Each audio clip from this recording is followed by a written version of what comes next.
शहर के सभी पेरेंट्स से और ख़ास तौर से उन पेरेंट्स से जो बड़ी तादाद में लॉकडाउन में नज़र आए कि हमारे बच्चों को स्कूल में बैठने नहीं दिया जा रहा, फ़ीस भरने के लिए स्कूल दबाव बना रहा है। और हमने तो कई ऐसे पेरेंट्स भी देखे जो रोते थे, हमें बेइज्जत किया जा रहा है स्कूल में, हमें परेशान किया जा रहा है, फला फ़ीस जोड़ दी गई है, ये फ़ीस जोड़ दी गई, वो जोड़ दी। इसी चीज़ को लेकर कारपोरेटर रह चुके ज़फ़र नोमानी साहब ने वर्षा गायकवाड़ से भी पिछले दिनों मुलाकात की थी और फिर एक धरने का फ़ैसला हुआ कि वो धरना कोई पॉलिटिकल नहीं रहेगा, नॉन पॉलिटिकल होगा।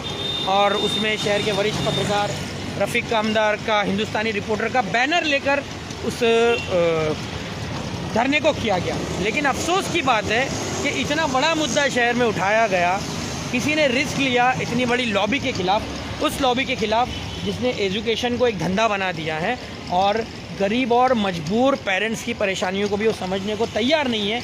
उस लॉबी के ख़िलाफ़ कुछ लोगों ने आवाज़ उठाई, लेकिन हमने देखा कि 12 लाख की आबादी में वहाँ पर कितने पेरेंट्स हैं?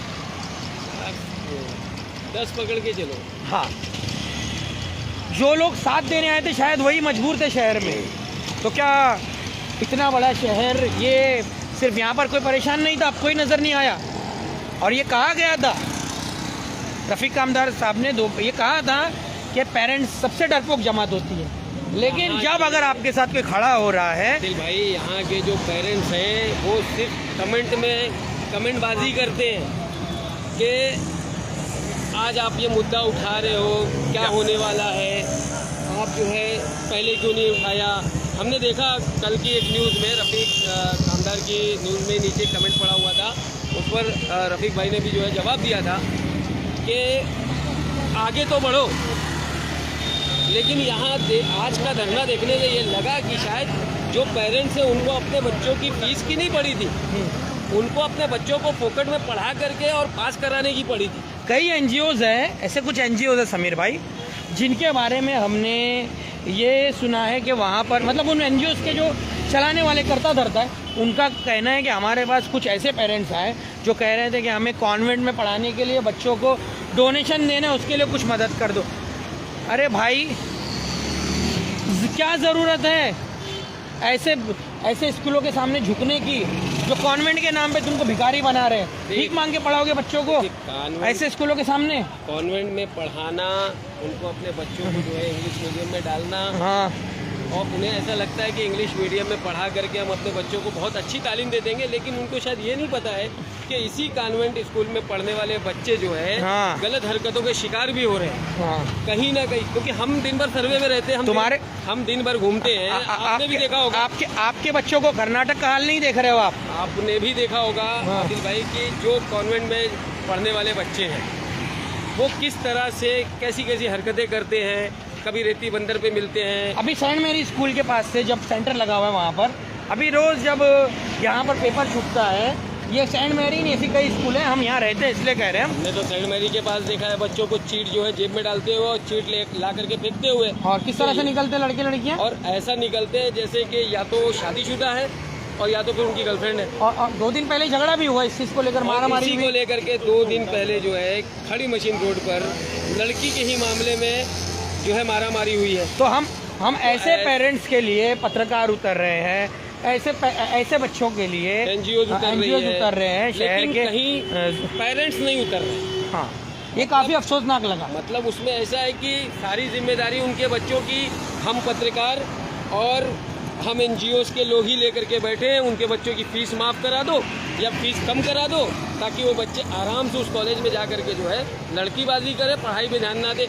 कॉन्वेंट स्कूल के सब नहीं होते ऐसे, लेकिन कॉन्वेंट स्कूल में पढ़े हुए 2-4 स्कूल के नाम भी लेता हूँ मैं। हाँ, सेम्बोसिस स्कूल है, चलिए आगे। सेम्बोसिस स्कूल है, अंदर हुक्का पीते हैं लड़के, पेन हुक्का लेके जाते हैं। शायद आपको भी मालूम होगा, एक प्रोग्राम में हम लोग गए थे, आपको पता होगा, पप्पू सर ने खुद बोला था उसमें कि मैंने 1-2 लड़कों को जो है अपने कैंपेन में पीते हुए देखा। अब वो इतना बड़ा स्कूल है, इतना स्ट्रिक्ट स्कूल है, लेकिन वहाँ हुक्का चल रहा है। सेंट मैरी में आपने भी पढ़ाया है, आपने खुद देखा होगा कि अंदर नशा करते हैं, अंदर नशा होता है, बदतमीजी से मैडम से बात करते हैं। तो ऐसे लड़कों के लिए अगर हम रोड पर खड़े हो रहे हैं और उनके माँ बाप ही नहीं आ रहे, तो हमें क्या मतलब है ऐसा? और दूसरी बात, ये जो कॉन्वेंट्स के नाम पर स्कूलें खोल रखी हैं, नाम नहीं बताएंगे, बुर्का नहीं पहनना, हिजाब नहीं पहनना, हिजाब पहन के पढ़ाना नहीं, हिजाब पहन के हमारे प्रेमाइसेस में आना नहीं, मेहंदी नहीं लगाना, उसके अलावा इस्लामिक कल्चर से दूर रहना आप, उसके बाद में आप डांस में हिस्सा लो, आप फटे हुए कपड़े पहनकर वेस्टर्न कल्चर को करके आप एक काम करो कि आप हमारे उसमें हिस्सा लो, हम आपको भिखारी बनाएंगे, हम आपसे भीख मंगवाएंगे डोनेशन के लिए, फीस के लिए, आपके बच्चे का मुस्तकबिल हम इसलिए तबाह कर देंगे कि आपने फीस नहीं भरी। आप ये बोल रहे हो, आप ये देखो कि हिंदुस्तानी रिपोर्टर के रफ़ीक कामदार साहब ने कुछ भी करके, चाहे जैसा भी है, जो भी इंसान ने आज काम किया है, जिन लोगों ने काम किया है, जिन लोगों ने मिल के उनके साथ काम किया है, वो कहीं ना कहीं हमारे बच्चों के लिए किया है। बिल्कुल इसलिए क्या है कि अगर हम फीस देने में असमर्थ हैं, नहीं दे पाते हैं, तो स्कूल के लोग जो है वो हमारे बच्चों को पढ़ाई में पीछे ना रखें, पढ़ाएं। लेकिन अगर वो बच्चे ही ना पढ़ें तो हमारा वो फीस माफ़ कराना और हमारे फीस के लिए लड़ना कहीं ना कहीं व्यर्थ जा रहा है हमारा, क्योंकि गार्जियन ही नहीं आ रहे उसके लिए। इतनी बड़ी आबादी में मुझे लगता है एक कायदे से काउंटिंग नहीं कर रहा हूँ मैं ये बता रहा हूँ कि इतनी बड़ी आबादी में क्या सिर्फ वहाँ पर बैठे लोग जितने थे उतने ही लोगों के बच्चे पढ़ रहे हैं स्कूल में? उतनों को ही तकलीफ है फीस की, उतने ही लोगों को तकलीफ है। अगर एक कॉन्वेंट स्कूल आप पकड़ते हो उसमें 10 पेरेंट्स को तकलीफ है, तो बाकी के जो मुमरा के और कॉन्वेंट स्कूल हैं क्या उनमें तकलीफ नहीं है?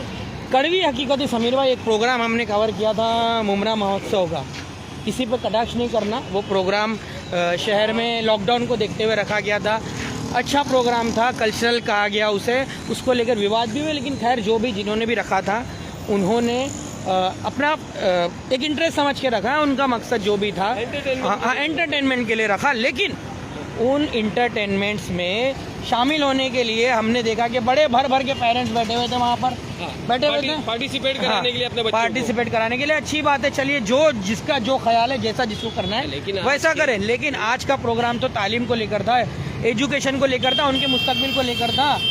वहाँ तो आपका बच्चा, चलिए आपने परफॉर्मेंस किया, बहुत अच्छी बात है, जो भी उन्होंने परफॉर्मेंस किया, अपना हुनर दिखाया जिसको भी, लेकिन आज का प्रोग्राम किस लिए था? वो भी तो आपके लिए ही था ना। अगर उसकी आधी तादाद भी आ जाती तो समझते कि नहीं, शऊर है शहर में। आज लोग बड़ी बड़ी बातें करते हैं, हमारा बेटा जो है कॉन्वेंट में पढ़ रहा, हमारा बेटा डॉक्टरी कर रहा है। अरे जब दिन की तालीम ही नहीं है तो पढ़ा करके क्या मतलब है? और यहाँ पर तो सबसे बड़ा सवाल ये आता है कि अगर बच्चा जो है डांसिंग प्रोग्राम में हिस्सा ले रहा है तो उसके लिए उनके घर से एक आदमी नहीं जाते, पूरा का पूरा घर जाता है देखने के लिए कि मेरे बेटे का परफॉर्मेंस कैसा है। अगर कहीं पे सिंगिंग का प्रोग्राम है और सिंगिंग में पार्टिसिपेट किया है तो दादा दादी, नाना नानी, भाई बहन, चाचा चाची सबके सब चले जाते हैं। हाँ बिल्कुल, अब वो जिसको जैसा करना है करे, हम उसमें नहीं बोलेंगे, वो उनके अमाल उनके साथ में है। लेकिन आज तो एजुकेशन की बात थी ना, और उसके लिए यहाँ के जो पेरेंट्स हैं जो नहीं आए, उसके लिए तो हम लोगों के दिल में जो है बहुत ठेस सी लगी कि जिनके लिए हम सारे पत्रकार और जो लोग भी खड़े थे उनके लिए लोग खड़े हम हुए, छोटा सा हिस्सा थे उस प्रोग्राम का। जो भी लोग खड़े हुए, खास करके जिन्होंने इस प्रोग्राम को ऑर्गेनाइज किया, उनको उनके लिए पेरेंट्स को आना चाहिए था, क्योंकि वो अपने लिए नहीं खड़े थे, अपने बच्चे के लिए नहीं खड़े थे, वो आपके बच्चों के लिए खड़े थे। हालांकि यहाँ के पेरेंट्स की अगर कल नाकामी को देख करके बहुत दिल को ठेस लगी, और मैं यही चाहूँगा पूरे लाइक, शेयर और अंगूठा लगा देना, हम आपके साथ कमेंट में बोल देने से नहीं होता है, उससे कुछ असर नहीं पड़ता। आपको ग्राउंड पे आना होगा। और ख्याल से इनके लिए, ऐसे पेरेंट्स के लिए फर्स्ट और लास्ट मौका था अपने बच्चों की फीस को माफ़ कराने के लिए। बड़ा अच्छा मैसेज दिया आपने स्कूलों को। ठीक है, स्कूल वाले भी कहते होंगे उखाड़ लो जो हमारा उखाड़ना है, वो स्कूल वाले। और आपको बता दें, जहाँ पे हम खड़े हैं यही करीब में अंदर शहर का सबसे बेहतरीन अदारों में से एक है अब्दुल्ला पटेल स्कूल। हमने कभी सुमैया स्कूल के इंग्लिश मीडियम में पढ़ने वाले बच्चों को नहीं देखा डोनेशन मांगते हुए, अब्दुल्ला पटेल स्कूल के बच्चों को नहीं देखा, और शोएब स्कूल के बच्चों को नहीं देखा, सुमैया स्कूल के बच्चों को नहीं देखा। ऐसी कई स्कूलें हैं जो शहर में पुरानी हैं और बड़ी सादगी से, उनमें भी इंग्लिश मीडियम में तहजीब के साथ में बेहतरीन कल्चर के साथ में हर चीज़ की तालीम होती है। और हिजाब के हाँ, साथ लेकिन जिन लोगों ने दुकानें खोल रखी है ना कॉन्वेंट के नाम पे, उन्होंने आपको भिखारी बना दिया और आप अपने बच्चों को कॉन्वेंट कराने के लिए अपनी तहजीब को कई खड्डे में डालने के लिए हाँ, उन्हीं उसके लिए स्कूल की फीस भरने के लिए लोगों के आगे हाथ फैलाना पड़ रहा है।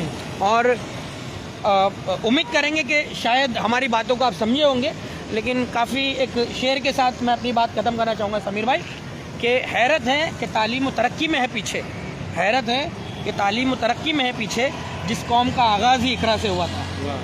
बहुत और एक बार फिर मैं उन पेरेंट्स और लोगों से जो है माफ़ी चाहते हैं अगर हमारी किसी बात का उन्हें बुरा लगा होगा, लेकिन हकीकत यही है, हम बहुत बहुत माफ़ी गुजार हैं, क्योंकि जो हकीकत थी वो हमने आपको बताई। शुक्रिया।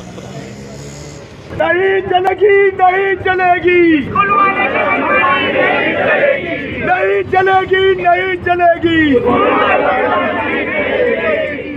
बैठने दो छात्रों को, परीक्षा में बैठने दो, बैठने दो, बैठने दो।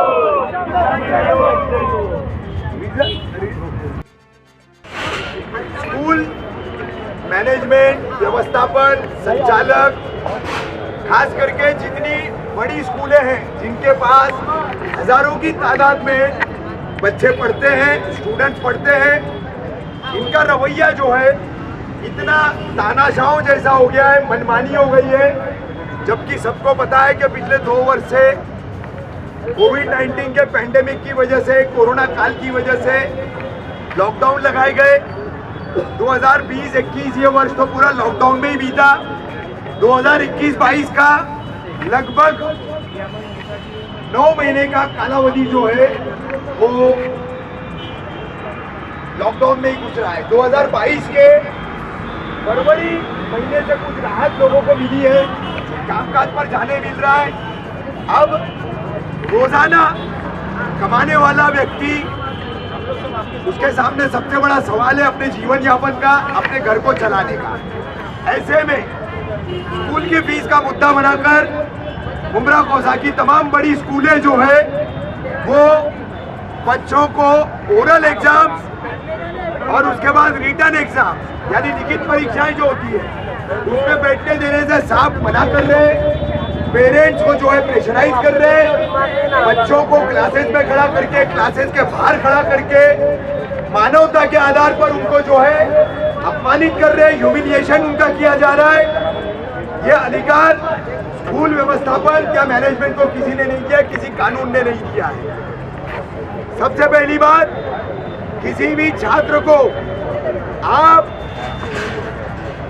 एग्जाम में बैठने से रोक नहीं सकते। आपकी फीस क्लियर होनी चाहिए। आपका मुद्दा जो है फीस का है, हमारा मुद्दा एग्जाम का है। आप एग्जाम होने के बाद हमारा एक ही कहना है, एग्जाम्स में आप बच्चों को बैठने दें।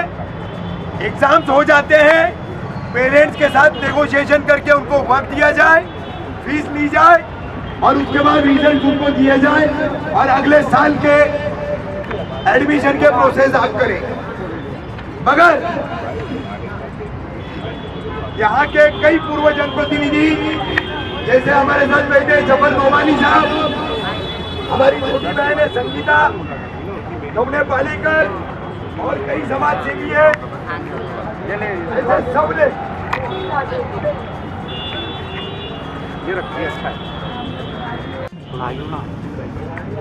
हमारे जितने भी वरिष्ठ पत्रकार यहाँ के लोग शामिल हुए और खास करके जिन्होंने ये आंदोलन आगे बढ़ाया, आगे लेके आए, रफीक भाई और उनके पत्रकारों की जो टीम है, उन सबको मैं धन्यवाद देना चाहता हूँ कि एक ऐसे सेंसिटिव मुद्दों पे आपने एक इशारा दिया है और एक बात छेड़ी है कि लोगों में वो जन जागृति आनी चाहिए कि एजुकेशन ही बच्चों का मुस्तकबिल है। हम हमेशा स्टेज के ऊपर या हम हमेशा 4 लोगों के बीच में कहते हैं कि बच्चे हमारे हिंदुस्तान का या किसी भी मुल्क का फ्यूचर होते हैं और जो पढ़ाई देने वाला, जो शिक्षा देने वाला, अगर वही इस तरह से बच्चों का एजुकेशन अगर उनसे छीन रहा है तो इससे बुरी बात कुछ नहीं होती। मैं ये नहीं कहता हूँ कि फीस नहीं देनी चाहिए, लेकिन फीस देनी भी चाहिए। तो एक गाइडलाइन है जो आज राज्य सरकार, केंद्र सरकार और कोर्ट ने भी एक गाइडलाइन दी है, उसका फॉलोअप करें। 15% तो वैसे भी शासन ने आपको माफी दी है, तो वो 15%। मैं एक एजुकेशन ट्रस्ट के अंदर मैं भी आता हूँ। हम लोगों ने जो करिकुलर एक्टिविटीज होती है, जैसे स्पोर्ट्स होता है या ड्राइंग्स होती है या कंप्यूटर एजुकेशन होता है, उन सब की फीस माफ कर दी है। क्यों? उसकी वजह होती है कि वो आप लेते नहीं हो, तो वो जो करने से उनका ऑटोमेटिकली जो स्कूल की फीस है वो कम हो जाती है। कम होने के बाद भी एक मसला ऐसा है कि स्कूल वाले तुरंत पैसा मांग रहे हैं। वो तुरंत नहीं मांगते हुए अगर उनको इंस्टॉलमेंट, जैसे अगर हम टप्पे टप्पे से जिसको कहते हैं वो भरने का अगर मौका दे तो भी सही होगा। लेकिन मैं उस बात के खिलाफ भी हूँ कि हमारा जो रिजल्ट है वो रोका जा रहा है। वो रिजल्ट भी नहीं रुकना चाहिए। आप रिजल्ट से पहले ही देखो, हर एक चीज का यहाँ तक सहूलियत एक अल्फाज कहाँ से निकला है? सहूलियत का मतलब होता है कि उसको एक मौका दो, हिस्से में पैसे भरने का एक मौका दो और हिस्से में ही उसका पैसा लो। पूरा साल पड़ा है आपके पास, आप एक ही दिन में उससे पैसा मांगोगे तो कैसा होगा? पूरा साल पड़ा है उसके पास। आप हर 4-4 महीने के अंदर उनको बोलो कि आप 4-4 2-2 महीने के अंदर फीस जमा करें, वो सही मायने में होगा। एक साथ कोई भी आदमी पूरा पैसा नहीं दे सकता है। और आज के जो हालात है आप सबको सब जानते हैं, और आप सब कुछ जानते हैं कि लोगों के घर में खाने की तक नौबत नहीं थी। ऐसे सिचुएशन में मैं स्कूलों को दोष नहीं देता हूँ, क्योंकि उसके अंदर भी सिखाने वाले जो होते हैं वो भी टीचर होते हैं, उनका भी फीस देना होता है, उनको भी पगार देना होता है, उनके घर में भी चूल्हा जलना चाहिए। लेकिन इसका मतलब ये नहीं है कि किसी का गला पकड़ के किसी और को खाना खिलाया जाए। एक को फांसी पे चढ़ाने का और दूसरे को कहने का कि तू आज़ाद है, ऐसा नहीं होता है।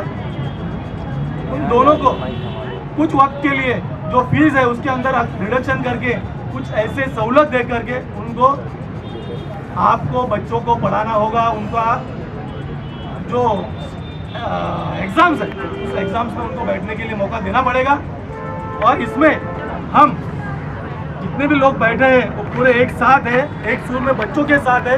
हम स्कूलों के खिलाफ नहीं है, लेकिन अगर स्कूल बच्चों के खिलाफ जाती है तो इसके खिलाफ सख्त है। हमारे दरमियान कृष्णा दीक्षित मैडम, साजिद अंसारी साहब, नफीस अंसारी साहब भी मौजूद हैं। सर आप तमाम लोगों का ज़्यादा का, तो मैं चाहता हूँ कि नेहा नाइक साहबा आप भी दो अल्फाज कहें इसको एजुकेशन के बारे में।